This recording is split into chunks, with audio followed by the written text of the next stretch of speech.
અંકલેશ્વર ઔદ્યોગિક વસાહતમાં લગભગ એક દોઢ દાયકા બાદ પરિવર્તન થયું છે.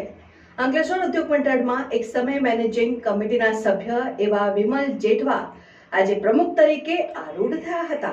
જોતા રહો ભારત ટાઈમ્સ ન્યૂઝ. આજ રોજ એઆઈએના કોન્ફરન્સ હોલમાં મેનેજિંગ કમિટીની બેઠક યોજાઈ, જેમાં પ્રમુખ તરીકે વિમલ જેઠવાની સર્વાનુમતે વરણી થઈ હતી. આ ઉપરાંત ઉપપ્રમુખ તરીકે હસમુખ પટેલ, બાબુભાઈ પટેલ, સેક્રેટરી નિલેશ પટેલ, ખજાનચી ચંદુ અકબરી, જોઈન્ટ સેક્રેટરી તરીકે ભરત પટેલ તેમજ PR રાવની વરણી થઈ હતી. જોતા રહો ભારત ટાઈમ્સ ન્યૂઝ. વર્ષ 2025-26 અંકલેશ્વર ઇન્ડસ્ટ્રીઝ એસોસિએશનની મેનેજિંગ કમિટીની આજે જે પ્રથમ મિટિંગનું આયોજન થયેલું હતું, તેમાં સર્વાનુમતે જે મને પ્રેસિડેન્ટનું દાયિત્વ સોંપવામાં આવેલું છે એ અમે નિષ્ઠાપૂર્વક નિભાવીશું અને આવનાર દિવસોમાં વસાહતને જે કંઈ બી અટકેલા પ્રશ્ન છે, એન્વાયરમેન્ટ હોય કે ટ્રાન્સપોર્ટના ઘર હોય કે હાઉસિંગમાં બી કોઈ પ્રશ્ન હોય, એના ચોક્કસ અવિરતપણે અમે સોલ્વ કરીશું અને આવનાર દિવસોમાં સૌ સાથે મળી